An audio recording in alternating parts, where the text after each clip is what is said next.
Welcome, everyone. Today we're doing a deep dive that's all about getting noticed visually. Specifically on Instagram, right. Exactly. We've got this pile of sources, articles, notes, guides, all focused on crafting that really stunning, cohesive Instagram aesthetic. It's a big topic, why it matters, and, maybe more importantly, how you actually do it. Yeah, the how is key because let's face it, Instagram isn't just snaps anymore. It's like your visual CV, your brand front door. Totally. And the competition for eyeballs is just Right. intense. Right. So you need something that makes people stop scrolling. Getting your profile really leveled up, whether it's for business or your personal brand, is just essential now. That aesthetic is a huge part of boosting your whole social presence. Definitely. And speaking of boosting, something that popped up a few times in the sources for optimizing growth in that visual side was rapidboost.net. Ah, right. Yeah, so if you're looking for tools, expert strategies, really turning your feed into an engagement magnet, the sources suggest checking them out. That's rapidboost.net. Good tip. Okay, so stakes are high. Visuals matter. Let's unpack this. Why does this aesthetic thing carry so much weight, really, beyond just looking nice? Well, a lot of it comes down to, like, basic human psychology. Yeah, how fast we move online. Okay. Our sources pointed to this study, I think it was Missouri University of Science and Technology, found people form opinions on visual appeal in, get this, 50 milliseconds. 50 milliseconds, seriously. Seriously. Now think about scrolling Instagram. It's even faster probably. That first glance at your whole grid, it basically decides if someone stops or just keeps swiping. Wow, less than a blink. So it's not just one photo, it's the whole vibe immediately. Exactly, the cumulative effect. And if you hook them with that first impression, consistency is what makes them stick around. Ah, right, the consistency factor. Yeah, think about it. Our brains like patterns, right? We like order. So when your feed has a consistent look, same colors, same kind of lighting, maybe similar subjects, it feels familiar. Trustworthy even. You know what you're getting. Precisely. Hmm. It builds recognition. People know your style and they, come back for that. It signals you know what you're doing. Authority. Like Daniel Corden, the photographer. The sources mentioned him. His stuff is so distinct. Perfect example. He's got, what, almost 2 million followers now? Mhm. A huge part of that is his specific style, that ethereal landscape look. It's consistent. You see a photo, you know it's his. Right. That aesthetic is his brand, in a way. Okay, so we get the why, first impressions, trust, building that recognition. But how do you actually create this? If you're starting from scratch, it feels kind of huge. Yeah, it can feel overwhelming, but the sources are really clear on this. Yeah. You don't start by picking a filter. Okay, no filters first. Got it. You start with purpose. Before any visuals, you need to ask, what am I trying to say here? What feeling do I want people to get? Who am I even talking to? Right, the audience. And how does this look, support my bigger goals? Is it about selling something? Building a personal brand? Just sharing a passion? Researching similar accounts helps too. See what resonates. So strategy first. Nail down the core message, the feeling, then translate that visual. Exactly. Once that foundation's there, then you build the visual style. And that means making choices about a few key things. Like, Color palette is a big one. It's not random. Pick maybe 2 to 4 main colors that really fit your theme or brand. Then maybe 1 or 2 accent colors for like little pop. are there tools for that? It sounds tricky. Yeah, definitely. The sources mentioned Adobe Color. Coolers, those sites can help you find palettes that actually work well together. Okay, colors. What else? Lighting and tone, Yeah. huge connector. Are you going for bright and airy? Or maybe dark and moody? Mm-hmm. Warm feeling, cool tones, whatever it is, being consistent with lighting really ties a feed together. Right, so all the photos feel like they belong in the same world. Exactly. And then there's subject matter. Are you mostly doing, say, flat lays, portraits, landscapes, product? You can mix it up, sure, but having recurring subjects gives people visual anchors, reinforces your niche. So it's like creating a visual language for your brand. That's a perfect way to put it. And to really see how it all fits, the sources strongly suggest making a mood board. Ah, the classic mood board. Yep. Physical, like tearing pages from magazines, or digital, Pinterest, Canva, Milanote, tons of tools. You just gather images, colors, textures, patterns that really capture the vibe you're going for. So it's like your visual reference point. Exactly. Your North Star, keep looking back at it. Kayla Itzines, the fitness trainer, came up in the sources as a great example. Oh yeah, her feed is super consistent. Totally. That didn't happen by accident. It's that consistent look, the pastel backgrounds, the workout poses, the motivational quotes in that specific style, all clearly guided by a deliberate visual plan. probably started with a mood board. Makes her instantly recognizable. Okay, so we've got the strategy, the mood board guiding the look. Now, how do we actually make the posts? What tools do we need? Good news here. The sources really stress you don't need, like a $2,000 camera. Oh, thank goodness. Your smartphone is probably fine. It's more about the apps you use. For editing, things like Lightroom Mobile, VSCO, Snapseed kept coming up. They give you that control you need for consistency. And that editing consistency is where the magic happens, right? Keeping it all looking cohesive. It really is. But even before you edit, you got a plan. Apps like Preview or UNUMEM let you actually see your grid before you post anything. Oh, like a drag and drop thing. Exactly. You can move posts around, see how that new photo looks next to the last few.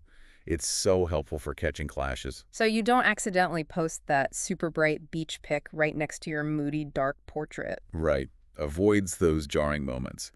And templates are another big tool the sources highlighted, especially for posts with text quotes, announcements, that kind of thing. Because those can easily look all over the place. Totally. Using something like Canva to create reusable templates keeps your fonts, colors, layouts consistent without taking forever each time. Okay, so plan the grid, edit consistently, use templates. That seems like the core of execution. How do you make sure like every single post fits? It really comes down to discipline in how you edit. One really effective way is the signature filter idea. Or even better, creating your own preset. A preset, like in Lightroom. Exactly. Find a filter that nails your vibe, or create a custom preset that applies your base. Look, the color grading, the tones, you apply that first. Ah, so everything starts from the same place. Right. You'll still need to tweak, exposure, maybe warmth for each photo because lighting changes. But that preset gives you that instant unity. It's like your visual fingerprint. I like that. Visual fingerprint. Another thing the sources call a game changer is batch editing. Editing photos in groups. Yeah. Instead of editing one photo right before you post, set aside time, maybe once a week, and edit a whole batch together. Looking at them side by side makes it way easier to keep the colors, brightness, contrast consistent across the set. Okay, that makes a ton of sense. You're comparing directly. Exactly. Now, you still want variety, right? You don't want every photo looking identical. Right, or it gets boring. So mix up your shots. Wide angles, close-ups, different subjects within your theme. The consistency comes from applying that same editing style, those same colors, that same lighting across all that variety. Variety in content, consistency in style. You got it. Okay, let's zoom back out to the grid itself. That overall view, it's more than just individual posts lined up. Oh, definitely. The sources talked about it being like a living mosaic. Good accounts. Think about the layout, the flow. How so? They plan the sequence, maybe alternate types of images like a person, then a detail shot, then a, quote, graphic. Repeat that pattern. It creates a rhythm, guides the eye down the feed, makes people want to explore more. Like designing a page layout? Exactly like Right. that. And those planning apps, Preview, UNU, they're essential for this. Yeah. Drafting posts and scheduling them, maybe 9 or 12 posts ahead like the sources suggest, lets you see that bigger picture. You can literally see how the mosaic will look. Right. You can catch awkward spots, make swaps before anything goes live. It's your visual proofing stage. And this whole aesthetic thing, it needs to go beyond the main grid now, doesn't it? With reels and stories. Absolutely. Consistency across all formats is key. For Reels, use cover images that match your grid style. For Stories, stick to your brand fonts and colors. And story highlights, those little circles at the top. Crucial.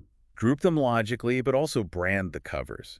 Use your main colors, consistent icons. It makes your profile look instantly more polished and professional, guides people to your best stuff. So templates are useful there too for those highlight covers. For sure. Creating simple branded covers for your highlights is such an easy win. When someone lands on your profile and sees those neat matching circles, it just signals you've thought things through. Okay, we've defined it, we've built it, we've planned it out. How do you keep it going? And like, how do you even know if it's working? Right. Maintenance and measurement. Consistency isn't about being stuck forever. You got to analyze, use Instagram's own analytics. What should you look for? See which posts do best. Which colors get more likes? Which styles get more saves or shares? Are people responding better to certain subjects? I'll let the data guide you a bit. Exactly. And don't be afraid to ask. Run polls in your stories. Prefer lighter edits or darker. Get that direct feedback. Smart. And then you adjust. Tweak things based on the data and what people say. The sources mentioned at the Blonde Abroad. Her engagement apparently jumped, like 25%, when she shifted from more muted edits to brighter, more vibrant travel shots. Wow. But she didn't ditch her whole vibe, you know? The beachy travel feel was still there. It was an evolution, guided by results, not just a random change. So refine within the style. Don't just jump on trends. What are common mistakes people make? Oh yeah, the sources listed a few. Chasing every new aesthetic trend is a big one. Your feed ends up looking chaotic. Right. Dilutes your own look. Exactly. Another is random editing experiments on your live feed. Use one of those planner apps as your sandbox, your test grid, before you post. Good point. Test it first. And maybe the biggest, not having clear brand guidelines to refer back to. Just guessing at colors or fonts each time. That leads to inconsistency. Can you ever, intentionally refresh your look without losing everything? Totally. A little refresh can be good. Maybe introduce a new accent color for a season, or slightly tweak your editing warmth. The key is intentional and gradual. Maybe even give your followers a heads up in stories, trying something a little different. This has been super helpful. It really breaks down what feels like a huge artsy thing into actual steps. Maybe we should recap those steps, like an action plan. Yeah, the sources basically laid out an 8-step roadmap. Okay, step 1, audit your current feed. Be honest, what fits, what feels off. Archive the outliers. Clean slate thinking. Step 2, define your core theme. Message, audience, feeling, get that strategy clear first. Foundation first. Step 3, build a mood board. Visual inspiration. Colors, textures, tones, your visual guide. Your North Star. Step 4, pick your editing arsenal, apps, signature filter, or preset. Nail down your tools. The technical side. Step 5, design templates. For quotes, announcements, and definitely those story highlight covers. Keep things consistent. Efficiency and consistency. Step 6, plan and preview your grid. Use a planning app. Schedule ahead, maybe 9-12 posts, see the mosaic. Choreographer step. Step 7, monitor results. Analytics, feedback, see what's landing, what's not, tweak. Analyze and adapt. And step 8, stay consistent, but evolve.